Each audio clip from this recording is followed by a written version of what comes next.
సంవత్సరాల తరబడి ఎన్ని మందులు వాడినా మీ మోకాల నొప్పులు తగ్గట్లేదా? ప్రాణ పెయిన్ క్లినిక్ లో అత్యాధునిక చికిత్స.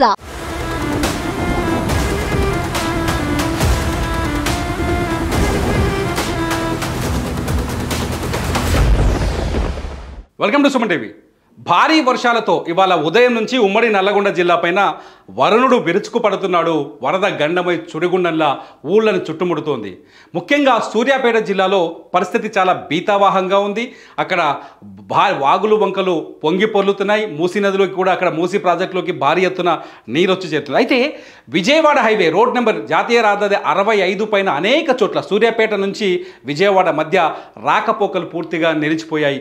అనేక చోట్ల వాగులు చెరువులు పొంగి మత్తలు దుంకడంతో అక్కడ వాహనాలన్నీ భారీ ఎత్తున జామ్ అయింది. భారీ ఎత్తున ట్రాఫిక్ జామ్ అయింది. ఇది ముఖ్యంగా హైదరాబాద్ నుంచి విజయవాడ వైపు వెళ్ళేవారు, వాహనాల్లో కార్లో కానీ బస్సులో కానీ వెళ్ళేవారు ఒక్కసారి ఇన్ఫర్మేషన్ తెలుసుకోవాల్సిన అవసరం ఉంది. మీరు వెళితే ఇరుక్కుపోతారు. గంటల తరబడి రోడ్డు మీద ఉండాల్సిన పరిస్థితి. పైనుంచి వర్షం, కింద నుంచి వరదతో ఒక్కసారిగా పరిస్థితి భీతావహంగా ఉంది. మీరు భయపడునంటే మీరు చూస్తానికి ఒక వీడియో నేను ప్రస్తుతం మా సూర్యాపేట ప్రతినిధి నిరంజన్ రెడ్డి మాకు లైవ్లో అందిస్తున్న విజువల్స్ని చూపించే ప్రయత్నం చేస్తాను.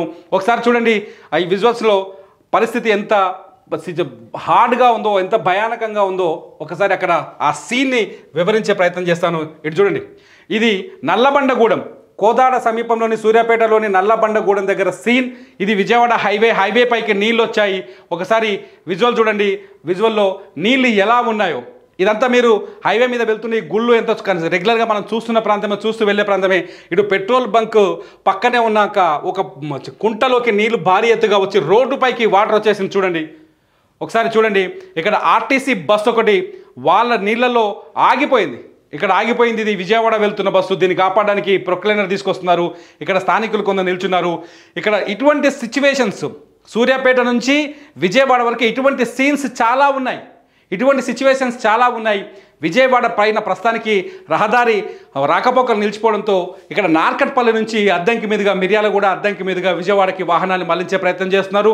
ఇటు సూర్యాపేట బిఫోర్ ఖమ్మం నుంచి కూడా కొంత ఖమ్మం సూర్యాపేట రహదారి మధ్యలో కూడా ఇబ్బందికర పరిస్థితులు ఉన్నాయి. అయితే వేరే మార్గంలో సూర్యాపేట నుంచి ఖమ్మం దారిలో వెహికల్స్ని, పబ్లిక్ ట్రాన్స్పోర్ట్ని, ఆర్టీసీ బస్సుల్ని తరలించే ప్రయత్నం చేస్తున్నారు అధికారులు. ప్రస్తుతానికైతే విజయవాడ హైవే మీద ఎవరైనా ఆంధ్రప్రదేశ్ వైపు వెళ్ళే వాళ్ళు ప్లాన్ చేసుకుంటే ఇవాళకి రద్దు చేసుకోవడం చాలా బెటర్. ఎందుకంటే ఇప్పటికే విజయవాడలో కూడా భారీ ఎత్తున వర్షాలు ఉన్నాయి. నిన్నంతా వరదతో అల్లాడిపోయింది విజయవాడ ప్రాంతం.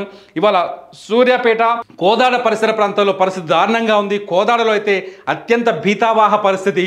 ఇంతకుముందుకు నేను ఒక వీడియోలో చూపించాను, మీరు ఆ వీడియోలో చూడొచ్చు. కార్లు వాగులో కార్లు కొట్టుకొచ్చాయి. కోదాడలో సంబంధించిన వ్యక్తుల కార్లే కొట్టుకొచ్చాయి. కార్లు ఉల్టాబడి అక్కడ నాగం రవి అని ఒక వ్యక్తి ప్రాణాలు కోల్పోయాడు. దాదాపు 10ల సంఖ్యలో గేదెలు ఇళ్ల ముందు లేకపోతే పశువుల కొట్టాల్లో కట్టేసిన గేదెలు వరదలో కొట్టుకొచ్చేసాయి. చెరువుల్లో వాటి గేదెల మృతదేహాలు కనిపిస్తున్నాయి. ఆటోలు కొట్టుకొచ్చి కల్వర్ట్లకు తట్టుకొని కనిపిస్తున్నాయి. అట్లాగే వెహికల్స్, టూ వీలర్స్, ఇలా కోదాడలో అయితే బీభత్సమైన పరిస్థితి. ఇప్పటికే అధికారులు, రాజకీయ పార్టీల నాయకులు ఓదార్పు యాత్రలు మొదలుపెట్టారు. అక్కడ ఉన్న పరిస్థితిని పరిశీలిస్తున్నారు. గవర్నమెంట్ పైన విమర్శలు చేస్తున్నాయని పక్కన పెడితే కోదాడలో మాత్రం సీన్ చాలా దారుణంగా ఉంది. కోదాడలో అత్యంత విషమ పరిస్థితి, బాధాకరమైన పరిస్థితి కనిపిస్తుంది. వరద ఒక్కసారిగా శాపంగా ఒక యుద్ధం చేసిందా లేకపోతే ఒకసారి పగబట్టిందా అనే విధంగా వరద కోదాడను ముంచెత్తింది. ఇది విజయవాడ హైవే పైన NH65 పైన పరిస్థితి. ఎవరైనా విజయవాడకు వెళ్ళే వాళ్ళు ఉంటే ఒకసారి ఈ సీన్ చూడండి. అక్కడ పరిస్థితులు ఇట్లా బస్సులు ఆగిపోయినాయి. అనేక చోట్ల కల్వర్టులు పొంగుతున్నాయి. అనేక చోట్ల ఫ్లడ్ రోడ్డు దాటే ప్రయత్నం చేస్తున్నాయి. రోడ్డు దాటడంతో మత్తడి దుంకడంతో అనేక చోట్ల చెరువులోంచి నీళ్లు బయటికి రావడంతో రోడ్డు బ్లాక్ అయిపోయింది.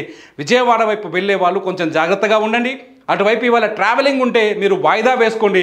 విజయవాడ హైవే ప్రస్తుతానికి కోదాడ నుంచి కదలేని పరిస్థితి. సూర్యాపేట నుంచి విజయవాడ వైపు కానీ, అటు నుంచి సూర్యాపేట వైపు కానీ వాహనాలు కదలేని పరిస్థితి ఏర్పడ్డది. ఎవరైనా అటు వెళ్ళే ప్రయత్నం చేస్తే మానుకోండి. ఇప్పటికే హైవే పైన ఉన్న వాహనాల్ని ఇటు నార్కట్పల్లి, నల్గొండ, మిర్యాలగూడ, అద్దంకి మీదుగా విజయవాడకి టర్న్ చేసే మళ్లించే ప్రయత్నం చేస్తున్నారు. అనేక వాహనాలని దారి మళ్లించారు. ఇటు ఖమ్మం రహదారిలో కూడా కొన్ని వాహనాలని దారి మళ్లిస్తున్నారు. సిచ్యువేషన్ చాలా భయంకరంగా ఉంది. ఇవాళ కూడా భారీ వర్షాలు ఉన్నట్టుగా తెలుస్తుంది. తెలంగాణలో అనేక చోట్ల కుండపోత వర్షం కురిసే ఛాన్సెస్ కనిపిస్తున్నాయి. మహబూబాబాద్లో ఒక్కసారిగా దాదాపు 239 మిల్లీమీటర్ల వర్షం పడ్డట్టుగా తెలుస్తుంది రాత్రి. అనేక చోట్ల ఇదే సిచ్యువేషన్ కనిపిస్తుంది.